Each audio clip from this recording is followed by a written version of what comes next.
Today is February 1st, 2005. Good morning, Mrs. Smith. Good morning. That sweet, chipper voice belongs to Dorothy Smith.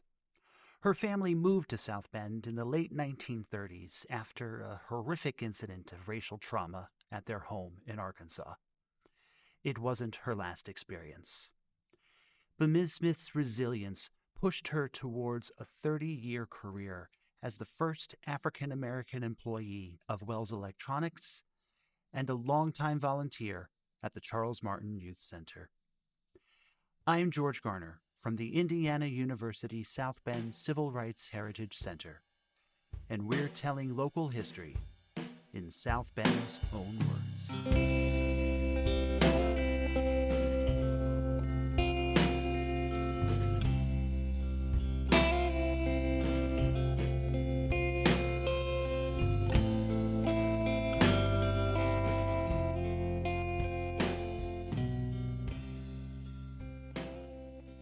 I just wanted to chit-chat with you a little bit about South Bend. That's David Healy interviewing Ms. Smith in 2005. He calls it a little chit-chat, but they get into some pretty difficult territory in this interview. Ms. Smith lived an incredible life with a lot to celebrate, but she had to push through some hard moments along the way. I should say now that this episode contains stories of racial violence, as well as two uses of the slur known as the N-word. You may want to skip this episode if that's too much to hear. Now, are you a native of South Bend? No, I'm not. Oh, you came from Blytheville, Arkansas. Arkansas. Yes. The name of the city was Blytheville. Byesville, and you came. You remember what year you came? Oh, about here to South Bend, Mm-hmm. about 1937. Her arrival nearly 90 years ago makes Ms. Smith among some of the earliest that we have recorded interviews. The reason for her family's moving here is where this little chit-chat turns serious. Why did your family leave Arkansas? Well,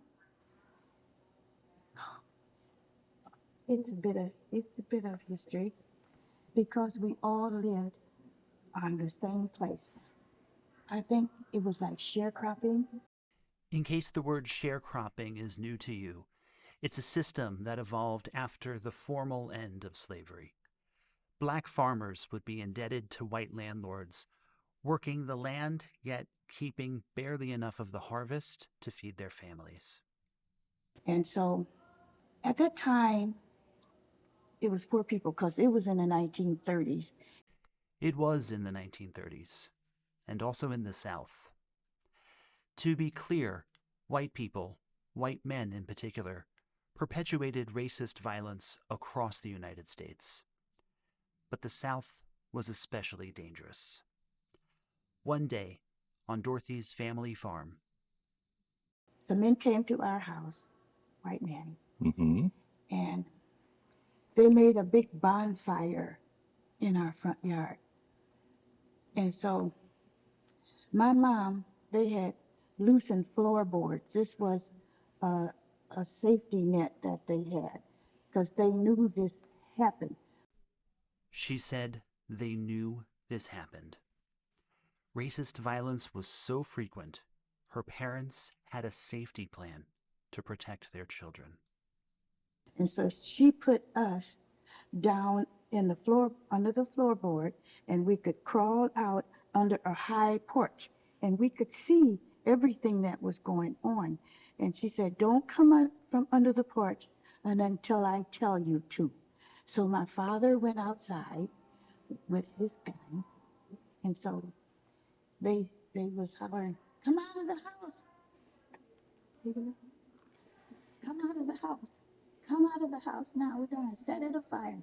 But my grandfather lived across a field Yeah. to see the fire.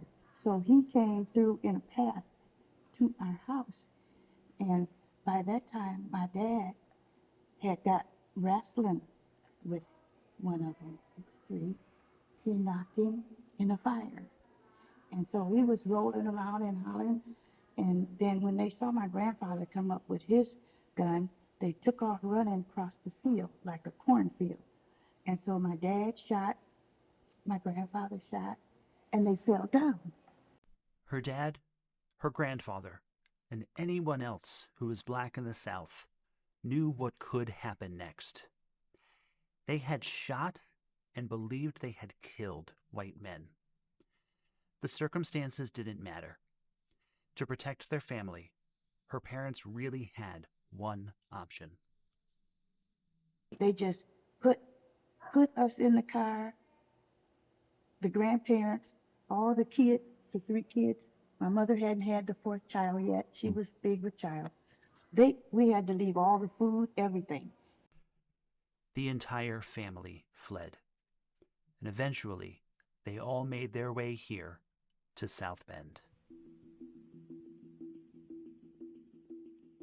And I really kind of lose track of the frame of time. Maybe it might have been 6 months or something like that. They found a home on Western Avenue, close to what is now the baseball park in downtown South Bend. They found a home, but they didn't find comfort. The fear of what might happen after that incident in Arkansas followed them. They didn't know at the time if when they shot that they had killed those men or injured them, and so they didn't know if the law was looking for them. If the law came looking, Dorothy's parents made sure their kids knew what not to say. Don't tell anybody your name. Don't talk to anybody. When we came out to play when we was little, we had to play in the back part of the house. They had a yard in the back. Fortunately, another family member went to Arkansas to find out what had followed. They weren't injured. When they heard the shot, they fell down in the corn stalks or whatever it was. So they didn't hit them. They didn't hit them. The law was not looking for them. Amazingly, the white landowner prosecuted the terrorists who started the incident and cleared Dorothy's father of any wrongdoing. Now he was free to keep his family here in South Bend. So he went to work for the Wesley Miller Coal Coal Company, Company. and then he worked outside delivering coal. Then. Delivering coal. Yes, he did. Did your mother work? My mother worked for 50 cents a day and whatever food was left over. I think mostly what she done was cleaned and washed dishes. I don't know. Okay, so she worked as a helper, domestic help, that type of thing. So let's talk a little bit about your experiences at Herring House. Herring House was an African-American focused community center. It must have been a happy place for you to go. It was a very nice place. It was a very warm and welcoming place. And I was very young, and it was very close to where I lived. So my mom didn't mind if we went there. We could go there by ourselves, just walk on to the Herring House. Hold hand, girls, and go to the Herring House. And they had a little playground, a little merry-go-round, and you could slide in the back part of it. And we'd go inside. They had recreation. We learned how to play table tennis and learn how to do wood burning, knit, crochet, dance. It was just recreation. Well, it was recreation, but it was a lot more. An IU South Bend student, Lisa Swidarski, wrote a book about Herring House and its role here in the 20th century. I'll leave a link where to find it in the show notes. Additionally, Dorothy got involved in an organization that sounds very similar to the Girl Scouts. Now, you mentioned one time that you joined a group called the Phyllis Wheatley Girls. What was that group? Phyllis Wheatley Girl Reserves. It was similar to the Girl Scouts. It was started, I think, because I guess we couldn't get in Girl Scouts. She's right. Even the Girl Scouts discriminated against girls of color. They would eventually change and become what the Reverend Dr. Martin Luther King called, quote, a force for desegregation. In Dorothy's time growing up, the Phyllis Wheatley Girl Reserves gave young African Americans their own path. We learned how to cook, dance, dress, etiquette, set tables. Okay, very important things to learn for a Yes, young girl. very important. Helped me, I think, through all of my life. How to meet people, how to greet people, how to be cordial. This is the first that I remember of how to control your temper, how a lady has to be sedate and all the time. She said she learned how a lady has to be sedate and gentle. These kinds of highly gendered behavior lessons may not be quite as overt today. But let's face it, these differences in expected behavior are still with us. So too are the expectations of people of color. Dorothy lived this firsthand as the first African American person hired at an electronics company. That experience wasn't an easy one for her. Did you ever work in a factory or anything like that? Oh, yeah, I worked almost 31 years at Wells Electronics. Okay. I started there.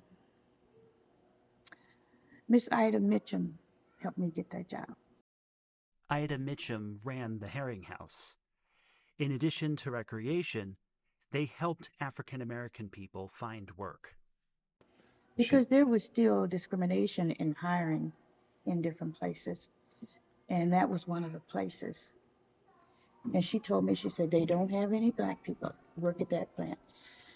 And so you had to go to the employment office and take all them dexterity tests, all those tests, different tests. And she asked me, had I done that? So I said, yes. What was your score? So I said, all in the upper 90s. All, you know, really good. So she said, I want you to take this, and I want you to go to Wells Electronics, dress real nice. Well, I couldn't buy a lot of new clothes. She couldn't afford to buy new clothes. Dorothy had her first child at a young age.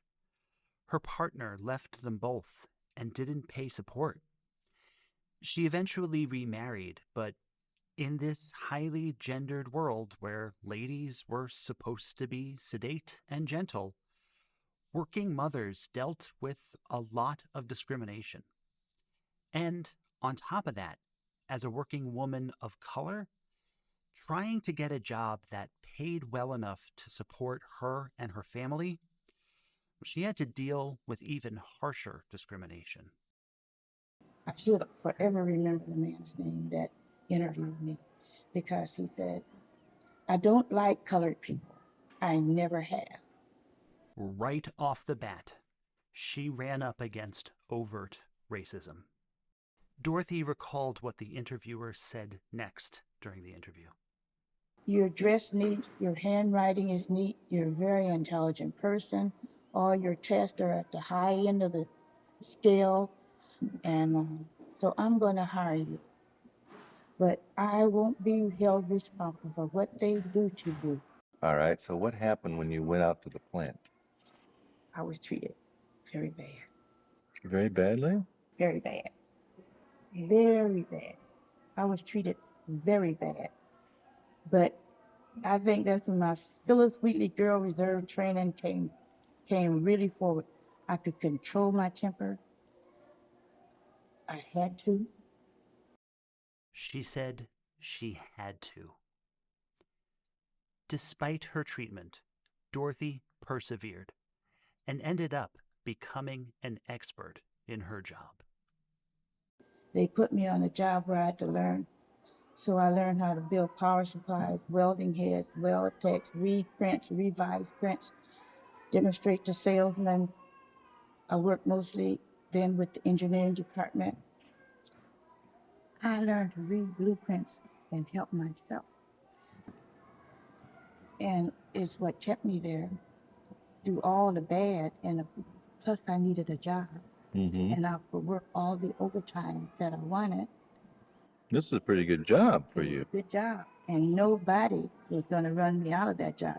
But sometimes I'd go down to my mom's house, where she only lived a couple blocks from there, and I would just cry because they treated me so bad. What did they do?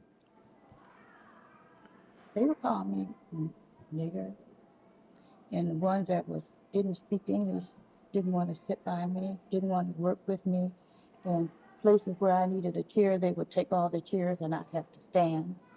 I'd have to stand up. Just harassed you. Yes, just harass me.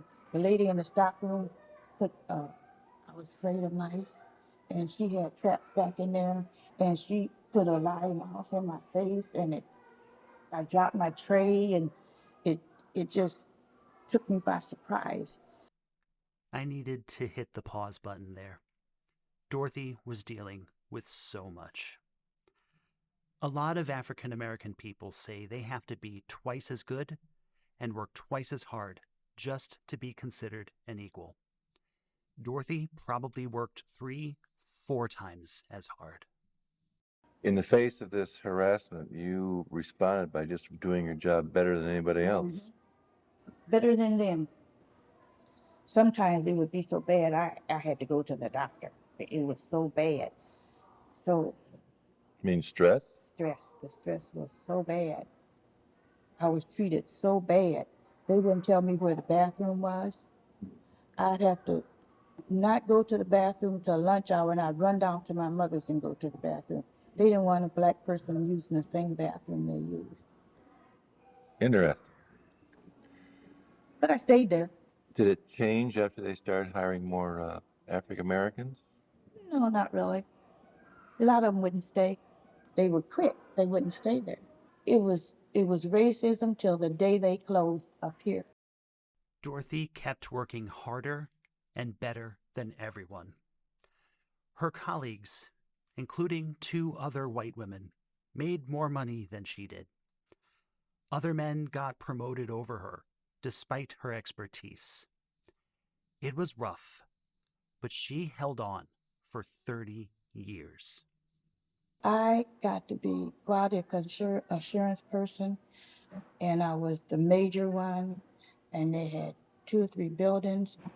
I had to inspect and have control of everything that came in and everything that went out. I had to work with the engineers and approve all their engineering samples before they could take them out.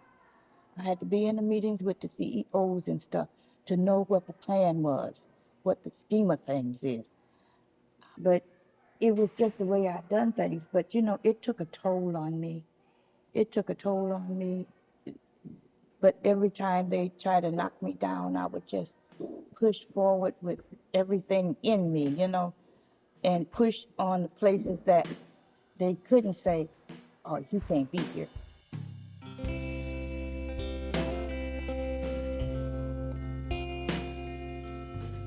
South Bend's Own Words is a production of the Indiana University South Bend Civil Rights Heritage Center.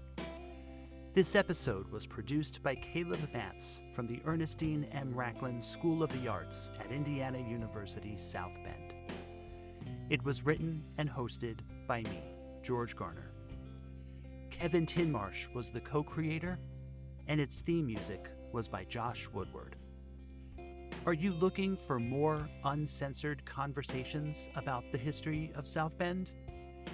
Visit us and learn how IU South Bend students inspired the transformation of a once segregated city-owned swimming pool.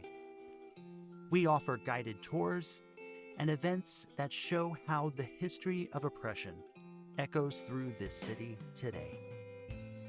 See and hear more local history or plan your visit, all at crhc.iusb.edu.